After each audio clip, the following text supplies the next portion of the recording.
எல்லோருக்கும் வணக்கம். உங்க எல்லோருக்கும் இனிய தமிழ் புத்தாண்டு நல்வாழ்த்துக்கள். நம்ம தமிழ் இலக்கியத்துல நிறைய கதைகள் இருக்கு.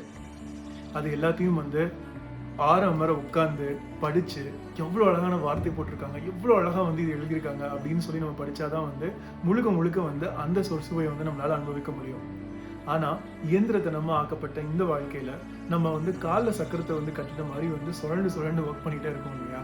ஸோ நமக்கு உட்கார்ந்து படிக்கிறதுக்கும் சரி, பொறுமையா அதை மீனிங் தேடி கண்டுபிடிச்சு புரிஞ்சுக்கிறதுக்கும் சரி நம்மளுக்கு டைம் இல்லை.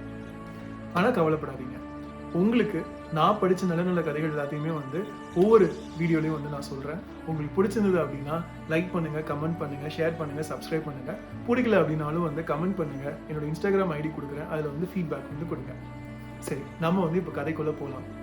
பொதுவா 60s, 70s, 80s, 90s kids எல்லோருக்கும் கதை சொல்லுங்க அப்படின்னு சொல்லி நம்ம பெரியவங்க கிட்ட கேட்டாங்க அப்படின்னா முக்காவாசி நேரம் அவங்க ஆரம்பிக்கிற கதை ஒரு ஊர்ல ஒரு ராஜா இருந்தாராம். அந்த மாதிரி ஒரு ராஜா ராணி கதையை தான் இப்ப நம்ம பார்க்க போறோம். இந்த ராஜாவோட பேரு கதிரை வேலன். அவரோட மனைவி கண்ணுக்கினியாள். இவங்க ரெண்டு பேருக்கும் ஒரே ஒரு பொண்ணு இருக்காங்க. அந்த பொண்ணோட பேரு அன்னம். இந்த 3 பேருக்கும் ரொம்ப இம்பார்ட்டன்டான ஒருத்தர் இருக்காங்க. அவங்க பேர் ஆத்தா என்னும் கிழவி, ஆத்தா கிழவி அப்படின்னு சொல்லி சொல்றாங்க. இவங்க வாழ்க்கையில நடந்த ஒரு விஷயம், அவங்களோட அரண்மனையில இருந்த ஒரு முக்கியமான பொருளுக்காக நடக்கிற சில விஷயங்கள் எல்லாத்தையுமே சேர்ந்துதான் இந்த கதை நடக்குது. இந்த கதையோட பேர் பாண்டியன் பரிசு. சரி, முதல் அதிகாரத்துக்குள்ள போலாம். கதிரை நாடு. இந்த நாடு ரொம்ப செல்வ செழிப்பான ஒரு நாடு. செல்வ செழிப்பா இருக்கும்போது பாதுகாப்பு ரொம்ப முக்கியம் இல்லையா? ஸோ அதனால அவங்க ஒரு கோட்டை கோட்டை மதிசுவர் அந்த நாட்டை சுத்தி கட்டி வச்சிருக்காங்க. அந்த கோட்டையை நோக்கி வேல நாடு அப்படிங்கிற பகைவர்களுடைய நாடு படையெடுத்து வராங்க. பல நாட்கள் கடந்து வந்த அந்த படை கடைசியா முதல்ல அந்த கோட்டையை ஃபர்ஸ்ட் பாக்குறாங்க. அப்போ நடக்கிற அந்த நிகழ்ச்சியை தான் இந்த ஃபர்ஸ்ட் பார்ட்ல சொல்றாங்க. வேல நாடு இதுவும் ரொம்ப ஒரு பெரிய செல்வ செழிப்பான நாடு. ஒரு நாடு செல்வ செழிப்பா இருக்கு அப்படின்னா அதோடைய படைகளும் ரொம்ப செழிப்பா இருக்கும் இல்லையா? அந்த காலத்துல 4 விதமான படைகள் இருக்கும். அந்த 4 விதமான படைகளும் இந்த கதிரை நாட்டை போர் தொடுக்க வந்துகிட்டு இருக்காங்க. இது எப்படி இருக்கு அப்படின்னா ஆசிரியர் ரொம்ப அழகா எழுத்துப்பூர்வமா சொல்றாரு.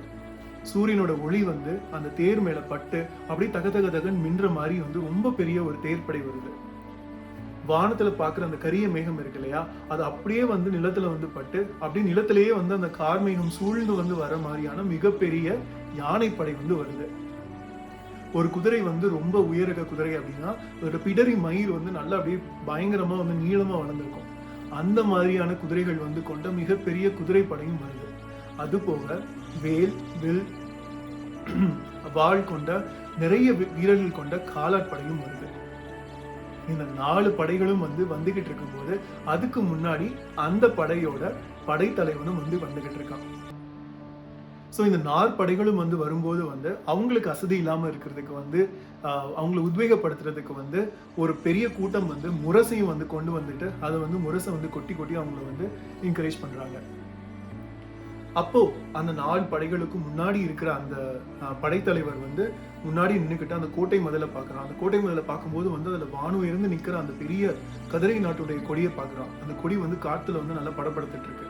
அப்போ அவன் திரும்பி அந்த படையை பார்த்து சொல்றான், எல்லோரும் அங்க பாருங்க, அந்த கொடியை பாருங்க, அந்த கொடி காத்துல அசைஞ்சு பகைவர்களே முடிஞ்சா வாங்க, உங்களுக்கு துணிவு இருந்ததுன்னா என்னை வெற்றி கொள்ளுங்க அப்படின்னு சொல்லி நம்மள கூப்பிடுற மாதிரி இருக்கு இல்லையா, வாங்க நம்ம ஒரு கை பார்க்கலாம் அப்படின்னு சொல்லிட்டு ரொம்ப உத்வேகப்படுத்தி அவன் பேசுறான்.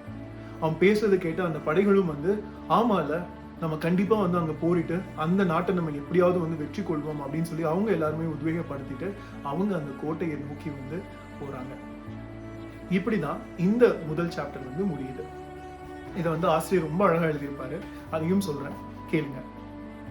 சீர் மிகுந்த கதிர் நாட்டின் மேலே அந்த திரள் மிகுந்த வேள நாட்டு படைகள் போர் தொடுக்க பாய்ந்தனவாம் கடலை போலே. பொன்னொழியை பாய்ச்சுகின்ற தேர்ப்படைகள், கார் மிகுந்தார் போலே யானைப்படைகள், கழுத்து மயிர் ஆடு குதிரைப்படைகள், நேர் மிகுந்த வில், வேல், வாழ் தூக்கி வந்த நெடிய காலாட்படைகள், இவைகள் யாவும் மண்ணெதிரே விரைந்தனவாம். முரசு வெற்றி வாய்க்க என முழங்கினவாம். சங்கு மற்றும் பண்ணதிரும் கருவி பல பலவும் கூடி பாரதிர செய்தனவாம். கொடியின் கூட்டம் விண்ணதிர பறந்தனவாம், ஆயுதங்கள் விழியதிர மின்னினவாம். படைத்தலைவர் கண்ணதிரும் கனல் சிந்தி படை நடத்த களறு மொழி ஒவ்வொன்றும் அதிர்வேட்டையாம். கதிர்நாட்டின் நெடுங்கோட்டை மதிலின் மீது கை காட்டி வா பகையே என அழைக்கும் புதுமை போல் கொடி பறக்க கண்டார் அன்னோர். போர் வீரர்கள் விரைவாக பகைவர் கோட்டை அதோ பாரீர் என உரைத்தார் படைத்தலைவர். ஆம் என குதித்தார்கள் மறவர் எல்லாம். அதிலும் நடை யார் புழுதி விண்ணில் ஏற ஆர்ப்பாட்ட போர்ப்பாட்டு பாடி சென்றார் அப்படின்னு இந்த ஃபர்ஸ்ட் பாட்டு வந்து முடியுது. நம்ம அடுத்த பாட்டுல என்ன நடக்குது அப்படிங்கிறத நாளைக்கு பார்க்கலாம். வணக்கம்.